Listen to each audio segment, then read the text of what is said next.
그리고 거룩함에 동참하자, 그런 제목으로 은혜를 나누려고 합니다.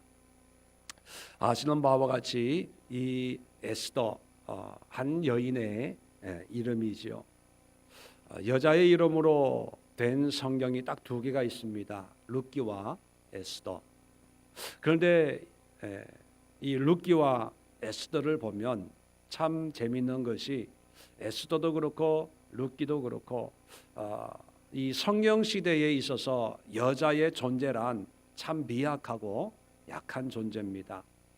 유대인들은 사람의 수를 헤아릴 때도 여자는 빼고 헤아릴 정도로 어떤 사회적인 위치나 그 역량은 참 미약한 그런 존재였지요.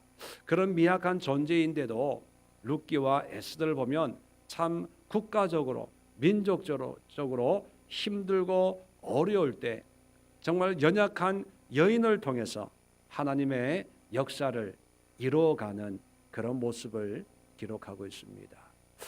그리고 또 하나 특징은 뭐냐 하면, 룻기와 에스더를 보면 하나님이라는 말이 안 나와요. 여호와라는 말도 물론 나오지 않습니다. 그런데 하나님이라고 하는 구체적인 어떤 고백과 글은 없지만 그의 삶을 통해서 하나님이 역사하심을 보여주는, 룻은 이방 여인이었지만 다윗의 혈통을 이어가는 삶으로 하나님의 인도함을 경험하고 또 살아내는 그런 모습을 기록하고 있다면, 에스더는 포로로 끌려가서 바벨론에서 왕후가 되었습니다. 성공적인 삶을 살았다고 볼 수가 있습니다. 그런데 그의 입으로는 하나님을 고백하고 또 이야기는 하지 않지만 그의 삶으로 하나님의 쓰임받고 하나님의 역사의 도구가 되는 그런 모습을 우리는 발견할 수 있습니다. 그렇게 보면 어떤 성경책보다도 더 강한 메시지가 룻기와 에스더에 있다 하는 것을 알 수가 있습니다. 그리고 말로가 아니라 행함으로, 삶으로 하나님의 역사를 보여주는, 그렇게 보면 참 여자는 대단하다.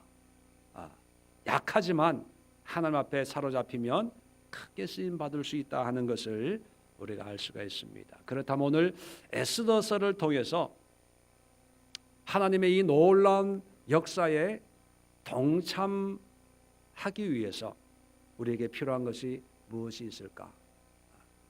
몇 가지로 살펴보고 기도의 제목을 삼아 가려고 합니다. 먼저 우리가 하나님 앞에 쓰임 받으려면 말로 하나님, 예수님, 교회, 신앙, 은혜, 이 말로만 하는 것이 아니라 룻이나 에스더처럼 삶으로 하나님의 말씀을 살아내기 위해서는 내 정체성이 확립이 되어야 된다는 거예요. 정체성이란 뭐냐면 내가 누구인가 하는 것입니다. 자, 에스더서 2장 5절을 보면 참 재미있는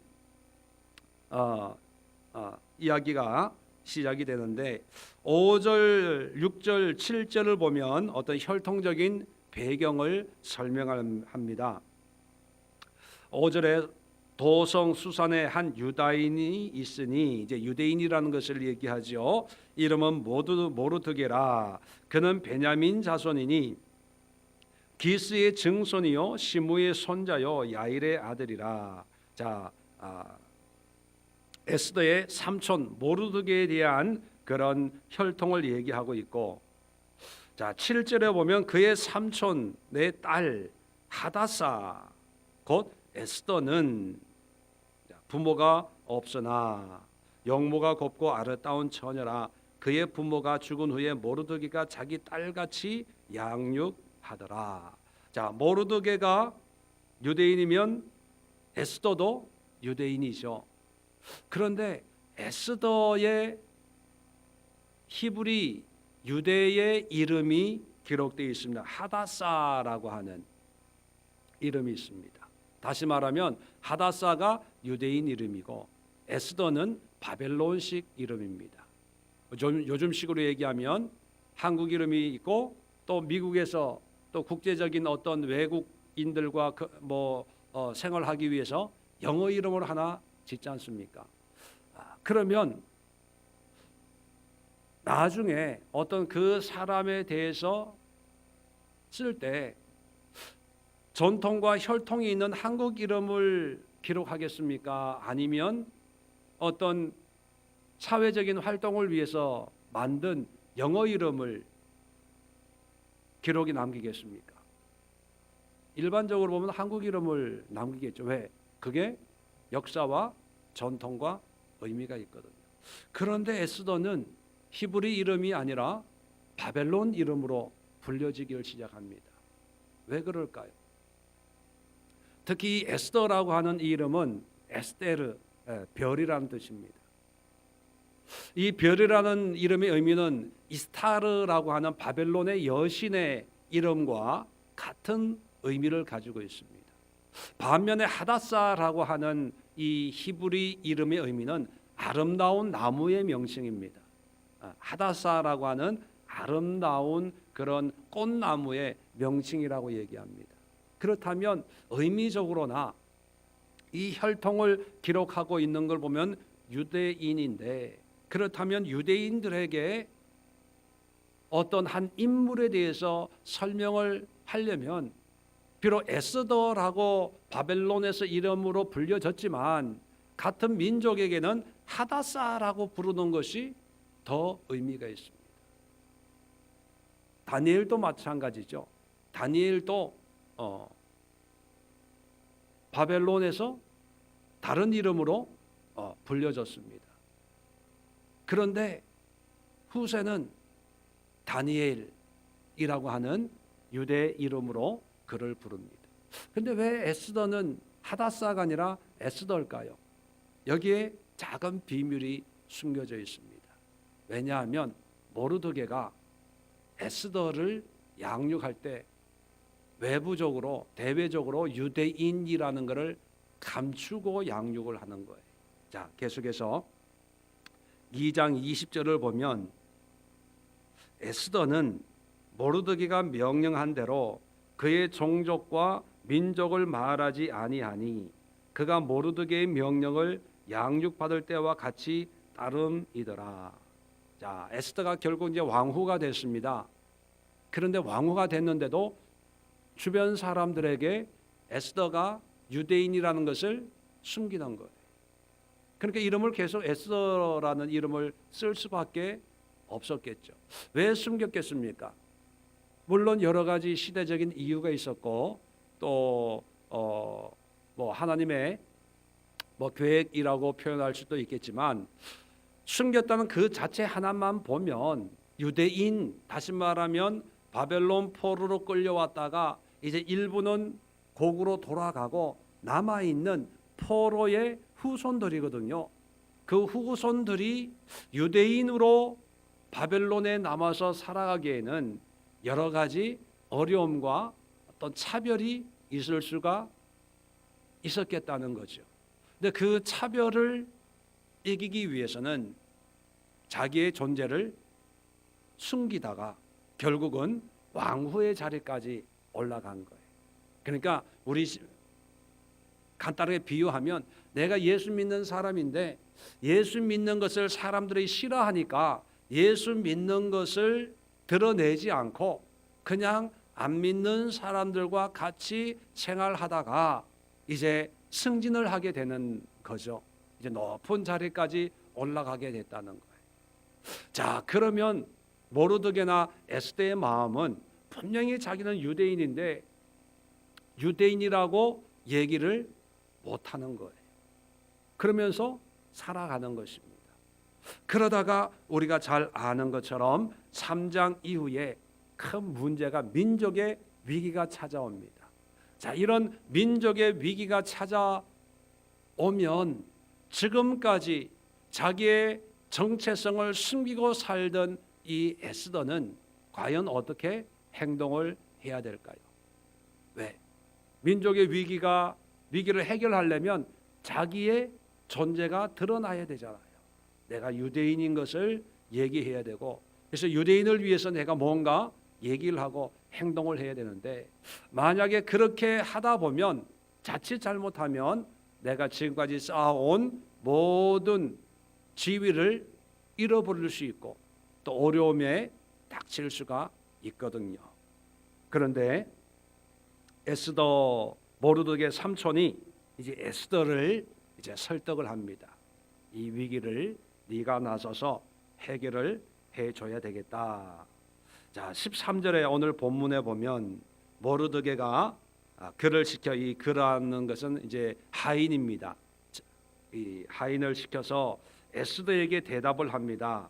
너는 왕궁에 있으니, 자, 왕궁에 있다는 것은 네가 편안하고 또 성공하고 또 네가 누군지를 숨기면서 왕후의 자리까지 있게 되었다. 뭐 이런 의미가 포함이 되어 있죠. 모든 유다인 중에 홀로 목숨을 건지지라 생각하지 말라. 지금 하만이라고 하는 사람이 유다인을 몰살시키려고 법을 만들어 가지고 이제 죽이려고 하거든요. 그런데 너는 아무도 네가 유다인이라고 하는 것을 모른다고 해서 너 혼자만 산다고 생각하지 마라. 그런 얘기입니다. 14절에 이때 내가 만일 잠잠하여 말이 없으면, 잠잠하고 말이 없다는 얘기는 뭐예요? 너의 신분을 계속 숨기고 모른 척하고 바벨론 사람인 것처럼 계속 살아간다면 그런 의미입니다. 유다인은 다른 데로 말미암아 노임과 구원을 얻으려니와 너와 내 아버지 집은 멸망하리라. 내가 왕후의 자리를 얻은 것이 이때를 위함이 아닌지 누가 알겠느냐. 자, 왕후가 된 것은 이때를 위함이 아닌지, 이때라고 하는 것은 민족의 유다인의 위기를 해결해 주기 위해서 하나님이 너를 왕후의, 유다인이지만 왕후의 자리까지 올라가게 한 게 아니겠느냐, 그런 뜻이죠. 자, 여기서 모르드게 삼촌이 에스더에게 얘기하는 핵심은 뭐냐면, 이제 네가 유다인인 것을 드러내고 유다인으로서 유다인들을 위해서 뭔가 하라는 겁니다. 오늘날 우리의 환경으로 얘기하면 우리가 그리스도인이고 하나님의 자녀라면 더 이상 불신의 세계, 세상에서 우리의 신앙과 우리의 고백과 우리의 믿음을 숨기면서 세상과 적당히 타협하면서 살아가는 그런 삶에서 벗어나서 이제 네가 하나님의 자녀이고 하나님의 아들이요 딸인 것을 세상에 드러내라는 거예요. 그걸 위해서 지금 이 자리까지 하나님이 인도하신 게 아니겠느냐, 그렇게 그런 의미입니다. 사람들은 믿음의 순종을 하고 믿음의 헌신을 하면 자칫 잘못하면 내가 쌓아놓은 어떤 환경, 상황, 물질, 어떤 것들이 위협을 받는다고 생각을 합니다.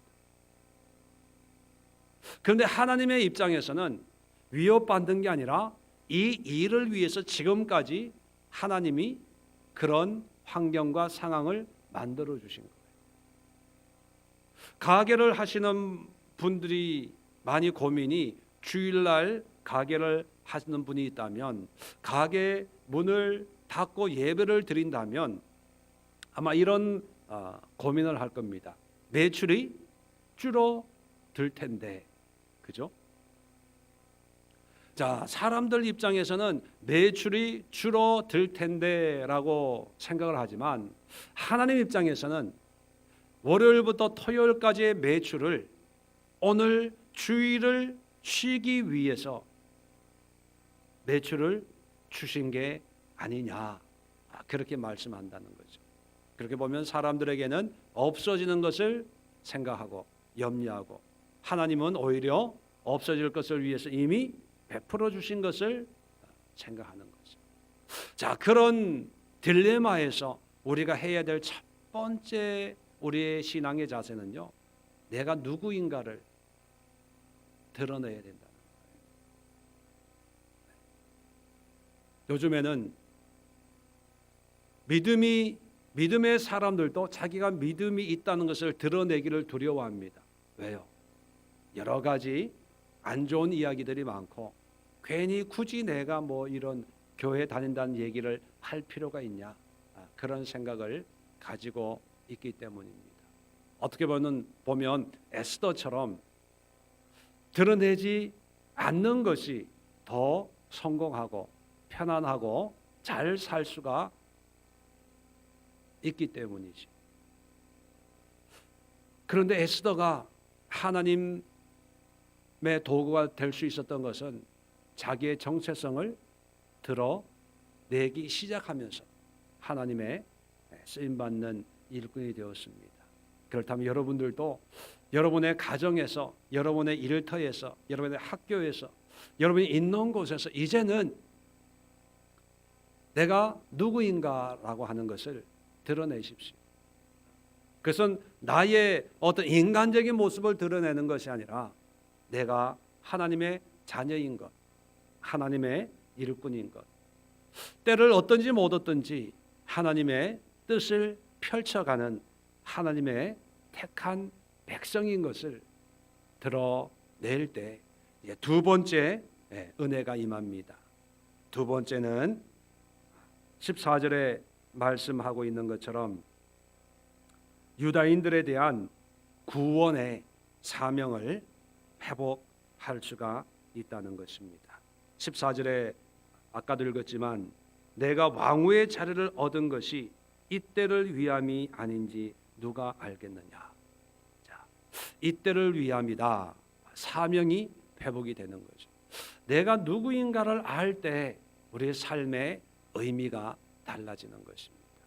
어떤 사람들은 그저 가정을 위해서, 자녀를 위해서, 남편이나 아내를 위해서, 남자들에게는 회사를 위해서, 어떤 자기의 목표와 야망을 위해서 나는 지금 살아가고 있다라고 하는 그런 생각을 가지고 있는 분들이 있습니다. 그런데요, 이런 분들이 하나님 안에서 내가 누구인가, 나의 정체성이 회복이 되면 내가 하나님을 위해서 살기 위해서, 살도록 하기 위해서 하나님 나에게 이런 은혜를 베풀어 주셨구나, 그런 깨달음이 생겨나게 됩니다. 그래서 사명이라고 하는 것은 내가 나의 뜻을 위해서 살아가는 어떤 목표나 목적이 아니라 내가 하나님 안에서 살아가는 그런 삶의 목표와 목적입니다. 단순히 나는 가정을 위해서, 자녀를 위해서 사는 것이 내 사명이다. 그것은 사명이 아닙니다. 그저 내가 살아야 한다는 그런 팔자라고 생각하고 운명이라고 생각하는 거죠. 사명이라고 하는 것은 하나님이 우리에게 맡긴 목숨을 바쳐서 이루어야 될 하나님의 일이거든요. 그렇다면 사명이라고 하는 것은 하나님이 나에게 허락하는 그런 일이 바로 우리의 사명이죠. 그래서 하나님을 모른다면 결코 사명이 아닙니다. 그래서 사명과 구분하는 것이 임무죠. 임무. 군인들에게 어디를 점령해라, 이것은 사명이라고 표현하지 않고 임무, 맡은 바 책임. 근데 우리 그리스도인들은 사명으로 살아야 된다는 것입니다. 가정주부로 살아가도 이 가정을 섬기는 것이 하나님이 나에게 주신 사명이다라고 깨닫고 살아가야 된다는 거죠. 에스더는 왕후가 됐습니다. 최고의 어떤 권력을 여자로서 누렸겠죠. 아마 성공했다고 생각을 했을 것입니다. 그런데 오늘 성경을 보면 그 성공했다고 사명을 완수한 것이 아니라 하나님의 뜻을 이루는 것이 사명이라는 것을 우리는 알 수가 있습니다. 왕후가 된 것이 목적이 아니고 왕후가 된 이유가 이 유대 민족을 이 위기에서 구원하는 일을 위해서 하나님이 이 자리를 허락해 주셨구나. 하나님의 거룩한 은혜의 삶에 동참하기 위해서는 첫 번째는 내가 누구인가 정체성을 회복해야 되고, 두 번째 그 정체성 안에서 내가 감당해야 될 사명을 붙잡아야 됩니다. 자, 사명을 붙잡았다면 그 다음에 따라오는 것이 있습니다. 세 번째, 기도가 회복이 되어야 된다는 것. 기도가. 이 에스더서를 보면 아까 말씀드린 것처럼 하나님에 대한 구체적인 언급은 없지만 하나님의 은혜 가운데 살아가는 삶의 모습들이 기록이 되어 있는데, 4장 1절도 보면 민족적 위기가 닥치니까 모르드게가 이 모든 일을 알고 자기 옷을 찢고 굵은 베옷을 입고 재를 뒤집어 쓰고 성중에 나가서 대성통곡하며, 한마디로 얘기하면 기도하는 거죠. 기도하는 거죠. 2절에 대궐문 앞까지 이르렀으니 굵은 베옷을 입은 자는 대궐문에 들어가지 못함이라. 3절입니다. 왕의 명령과 조서가 각 지방에 이르매 유다인이 크게 애통하여 금식하며 울며 부르짖고 굵은 베옷을 입고 죄 누운 자가 무수하더라. 한마디로 얘기하면 회개하고 통해 자복 기도하는 겁니다. 뭐 기도해라 마라 그런 내용도 없는데 문제 앞에 기도합니다. 그런데 문제는 뭐냐 하면 정작 왕후가 된 에스더는 그 전까지는 기도하는 장면이 나오질 않아요. 오히려 모르드게가 기도하니까 4절에 보면 에스더의 시녀와 내시가 나와 전하니 왕후가 매우 근심하여 입은 의복을 모르드게에게 보내어 그 굵은 베옷을 벗기고자 하나 모르드게가 받지 아니하는지라. 무슨 얘기입니까? 에스더는 기도를 도와줘요. 기도하지 말라고 그래요. 기도하지 말라고 그러는 거예요. 뭐 굳이 그렇게 기도하냐? 기도한다고 되냐? 그렇게 회개하고 한다고 하나님이 도와주겠냐? 그러는 거예요. 성공했다고 해서 믿음이 그에 합당하게 있는 게 아니라는 거죠. 자, 그런데 이런 상황에서 모르드게가 이제 에스더를 설득을 한 결과 16절에 삼촌에게 이렇게 에스더가 얘기합니다. 당신은 가서 수산에 있는 유다인을 다 모으고 나를 위하여 금식하되 밤낮 3일을 먹지도 말고 마시지도 마소서. 나도 나의 시녀와 더불어 이렇게 금식한 후에 규례를 어기고 왕에게 나아가리니 죽으면 죽으리이다. 이제 문제 앞에서 에스더는 이제 정체성이 자기가 누군지를 이제 깨닫고 고백하고, 그리고 이것이 내 사명이구나 이제 깨닫고, 그 다음에 세 번째로 하는 게 뭡니까? 기도예요. 기도. 참 목회를 하면서 안타까운 것들이 여러 가지가 있지만 그 가운데서도 사람들이 신앙생활 하면서 또 문제, 특별히 어려움과 문제 속에 있다고 하면서 기도를 하지 않는다는 거예요. 어떤 분을 만났는데 사업하는 분입니다. 사업적으로 힘들다 어렵다 그러는데, 그래서 제가 기도하세요. 시간을 정해놓고 기도하십시오.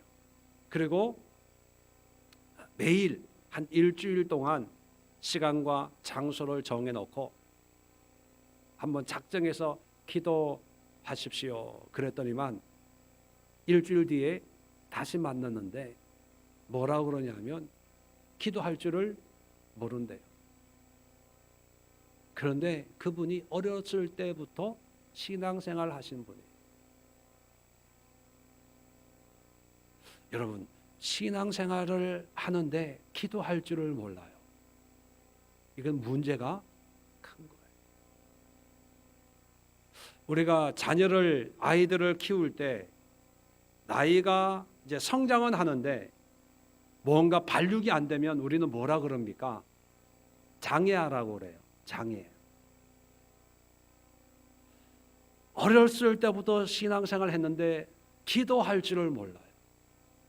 그러면 우리는 영적으로 장애인이라고 그렇게 불러줘야 됩니다. 근데 그렇게 불러요, 안 불러요? 안 불러요.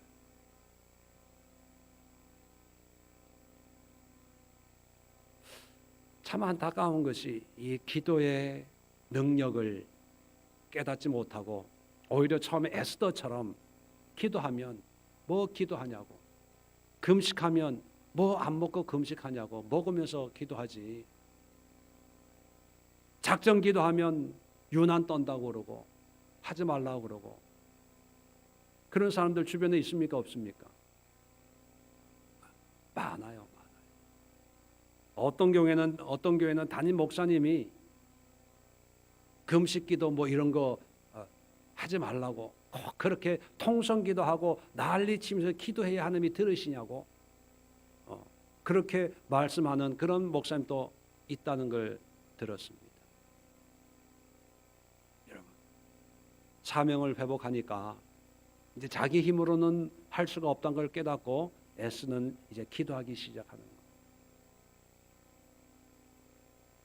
우리에게 그리고 오늘을 살아가는 우리 그리스도인들에게 정말 더 간절하게 임해야 될 하나님의 은혜가 기도하는 것입니다. 주님 앞에 그 문제가 크든 작든 간에 무릎을 꿇고 기도하고 통곡하며 죄를 뒤집어쓰며 그리고 금식하며 기도하는 것이 정말 귀한 건데 오늘날 그런 금식 기도가 이제 교회에서는 이제 가뭄에 콩나듯이 그렇게 기도가 있고요. 옛날에는 한국에 종종 한번 오면 금식 기도원에 참 많았던 걸로 기억이 되는데 요즘에는 금식 기도원이라고는 있지만 금식하면서 기도하는 그런 그리스도인들의 모습이 점점 줄어들고 이제는 당연하게 나는 금식을 못해. 그런 게 이 당연하게 느껴지는 거예요. 여러분, 금식할 수 있도록 만들어진 사람은 없습니다. 간절하기 때문에 금식을 하는 거죠. 내 능력으로 내 육의 어떤 힘으로는 이 문제를 끊을 수 없으니까 내 스스로 죽을 수는 없고 내가 의지적으로 나의 모든 육체의 소욕을 끊으면서 내 자아를 죽이는 것이 이게 금식 아닙니까? 여러분, 하나님의 거룩함에 동참하기 위해서는요 기도해야 돼요. 기도. 그런데 앞으로 세월이 흐르면 흐를수록 점점 염려, 걱정, 근심, 힘들어, 아파 뭐 이런 얘기하는 사람들은 많은데 그런데 기도하는 사람들은 아마 점점 없어질 거예요. 우리 예수교회가 마지막 붙잡고 있는 게 기도줄이거든. 40일 기도, 21일 기도, 24시간 기도, 목요 찬양 기도회. 붙들고 있는 게 이 기도입니다. 그런데 안타까운 것이 뭐냐면 끊임 매주 광고하는데도 한 번도 기도 안 한다는 거예요. 기도해야 되겠다는 그런 생각도 안 가지고요. 기도는 기도하는 사람의 일이고 나는 아니야. 나는 상관이 없어. 관심이 없어. 그러면서 삶에 여기도 아프고 저기도 아프고 이것도 문제고 저것도 문제고 자식도 문제고 뭐 회사도 문제고 일터도 문제고 어떻게 해야 될지 모르겠고 뭐 모르겠고 그런데 기도는 안 해요. 그런 분들 있어요, 없어요? 여러분, 기도해, 기도. 어떤 어려움이 있고 힘듦이 있고 고난이 찾아와도요, 기도가 끝나지 않으면 끝난 게 아니에요. 바꿔 얘기하면 아무리 좋고 편안하고 성공하고 뭐 해 다들 복 받았다고 그러고 성공했다고 그래도 기도가 끊어지면 그 인생은 끊어진 거예요. 이게 영적인 원리입니다. 마지막으로 네 번째는 뭐냐면 기도했으면 헌신이 있어야 돼요. 헌신. 자, 16절 중간에 보면 먹지도 말고 마시지도 마소서 나도 나의 시녀와 더불어 이렇게 금식한 후에 규례를 어기고 왕에게 나아가리니 죽으면 죽으리이다. 자, 이 말씀을 잘 보면 기도해서 응답받고 왕에게 나간다는 거예요. 기도하고 왕에게 나간다는 거예요. 전자입니까 후자입니까? 후자예요. 보통 사람들은 기도 부탁을 해요. 자기도 기도를 해요. 그 기도가 끝나면 3일 이제 작전 기도가 끝나면 환경을 봐요. 그리고 하나님의 응답이 있었나 없었나 거기에 따라서 왕에게 갈지 안 갈지 또 정하는 거예요. 근데 에스더는요, 기도하고 응답이 있냐 없냐 이거를 본 게 아니고 기도하고 가는 거예요. 잘 들으세요. 우리가 하나님 앞에 헌신하는 것은 기도하고 하나님 이 길이 하나님의 길입니까? 아니면 하나님이 원치 않는 길입니까? 하나님의 응답을 듣고 가는 것이 아니고 기도하고 가는 거예요. 어떤 분들에게 어떤 문제가 생기면 일반적으로 신앙생활 좀 하신 분들은 그렇게 대답합니다. 예, 내가 한번 기도하고 한번 해보겠습니다. 자, 그 얘기는 기도해서 환경이 조금 바뀌면 또 상황이 어떻게 변화가 되면 거기에 따라서 내가 이렇게 할 수도 있고 저렇게 할 수도 있고 그런 얘기예요. 그 얘기는 뭐냐면 일반적으로 결국은 내 생각대로 내가 판단하겠습니다. 그런 의미가 강하거든요.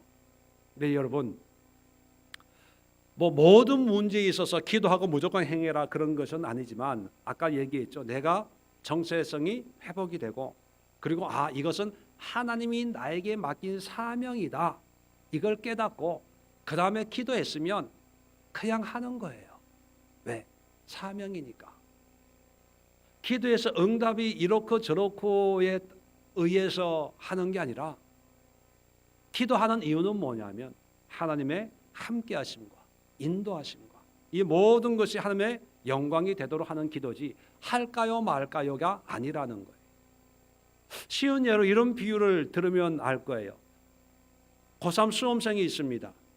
수험생에게 엄마가 야, 너 공부해야지 인터넷 하고 있으면 어떡하냐 만약 그렇게 얘기를 했어요. 자, 그럴 때 아들이 엄마 기도해 보고요. 그러면 그 기도해 보고요는 정말 하나님이 주신 생각일까요? 아니면 자기가 가지고 있는 생각일까요? 왜요? 하나님은 고3이라고 하는 사람에게는 하나님이 주신 사명이 있어요. 그 사명은 공부하는 거예요. 이건 기도해보고 하고 기도해서 감동이 없으면 안 하고 할 문제가 아니라 그냥 하는 거예요. 그런데 기도하는 이유는 뭐냐면 오늘 공부하는 이 공부가 집중력이 있고 또 잘 정리돼서 잘 기억이 나도록 하나님 함께 해주세요. 도와주세요. 이 차원의 기도거든요. 그런데 기도해보고요. 이것은 공부 안 하겠다는 거거든요.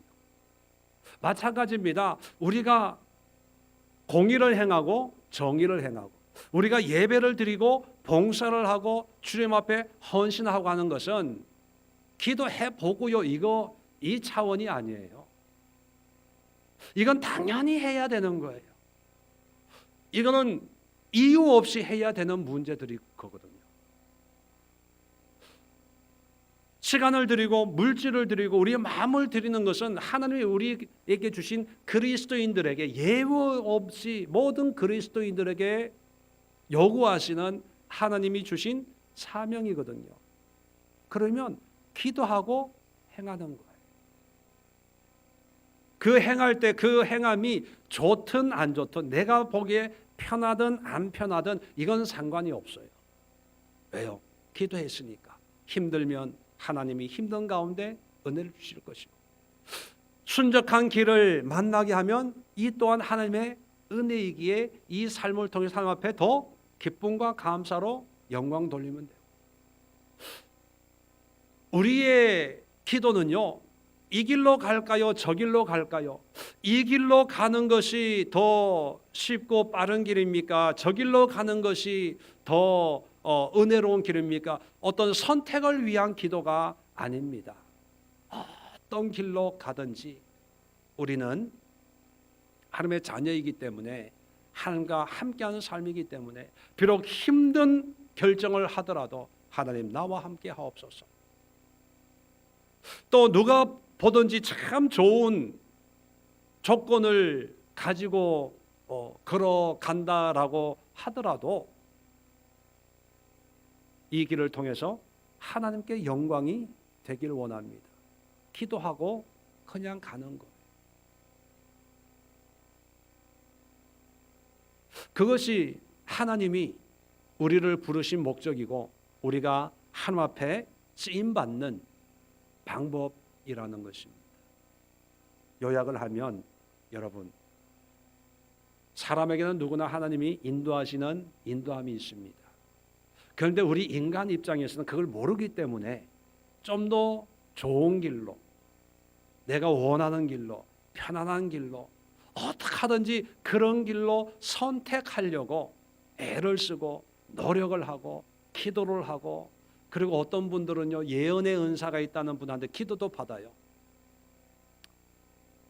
형식으로는 기도지만 전 보는 거나 똑같죠. 이 남자와 결혼해야 됩니까? 말아야 됩니까? 사업을 해야 됩니까? 말아야 됩니까? 또 내 안에 있는 이 문제를 또 신령한 기도 많이 하는 어떤 기도 원장이나 부흥 강사한테 기도 받고 그가 하는 몇 마디 말을 통해서 뭔가 대단한 것을 좀 얻으려고 하는, 물론 그게 다 나쁘다고 표현할 수 없지만 그런 생각으로만 가득 차 있다면 참 하나님을 몰라도 너무 모르는 거예요.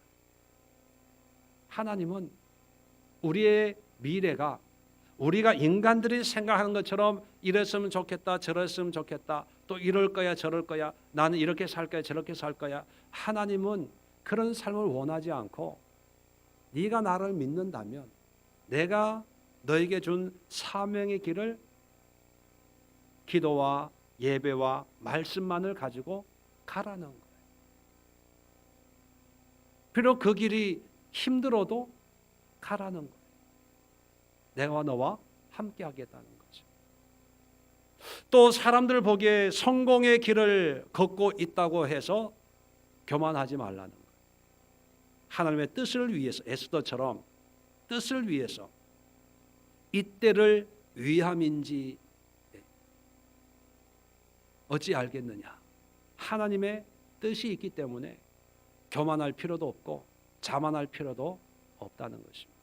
중요한 것은 그 모든 그리스도인들은 하나님의 계획에 쓰임 받기를 하나님이 원하신다는 것입니다. 그렇다면 여러분, 오늘 이 시간 우리가 에스더를 통해서 도전을 받고 우리 한 사람 한 사람이 하나님의 그 거룩한 뜻에 동참하기 위해서는 이제 4가지 기도 제목을 가지고 기도를 해야 됩니다. 첫 번째는 여러분 이제 드러내십시오. 믿음을 있는 모습 그대로 하나님이 여기까지 인도하셨으니까 이제 내가 하나님의 자녀이고 하나님의 백성이기 때문에 하나님 이제 하나님의 뜻을 이루기 위한 그런 삶을 살겠습니다. 자, 그렇게 기도하시고 두 번째 기도는 이제 내가 행하는 모든 것들이 하나님이 주신 사명이 되기를 원합니다.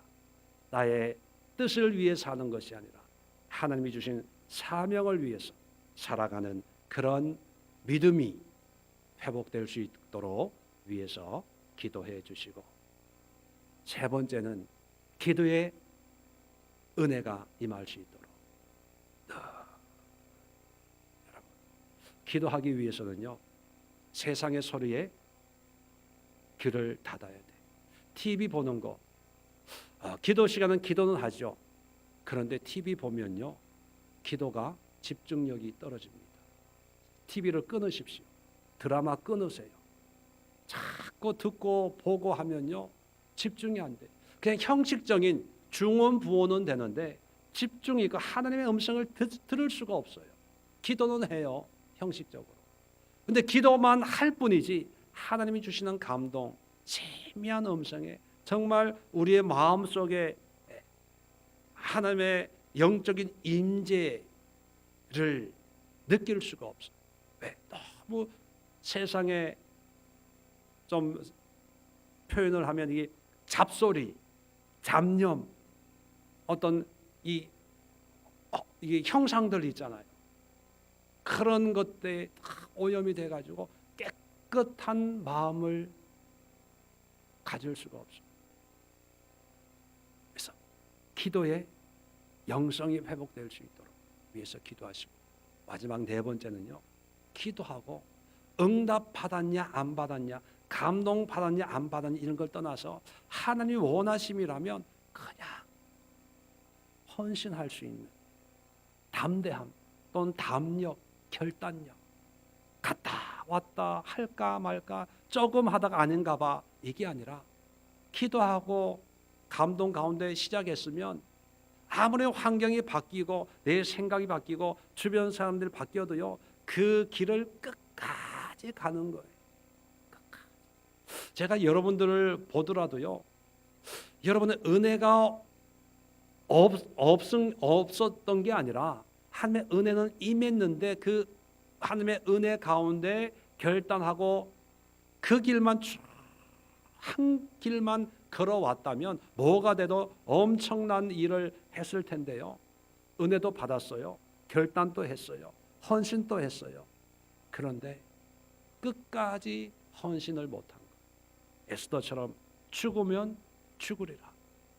그냥 그 길로 사람들이 가지마 하지마 그래도 그 길 한 우물만 팠으면, 한 길만 갔으면 뭐가 돼도 됐는데, 누가 이런다고 그럴까, 누가 저런다고 그렇게 하자, 환경이 좀 바뀌니까.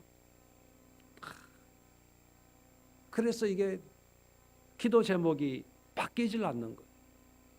10년 전의 기도 제목이나 지금의 기도 제목이 똑같으면 문제가 큰 겁니다. 결단하고 죽으면 죽으리라. 주여, 끝까지 한 길 가게 하옵소서. 한 마음 되게 하옵소서. 한 곳만 바라보게 하옵소서. 저하고 우면하지 않고 오직 십자가만 바라보고 그 길을 갈 수 있는 그런 믿음의 담력이 회복되게 하옵소서. 우리 오늘 이 시간 이 말씀을 붙들고 간절한 마음으로 함께 기도할 수 있기를 바랍니다. 기도합니다. 좋으신 하나님,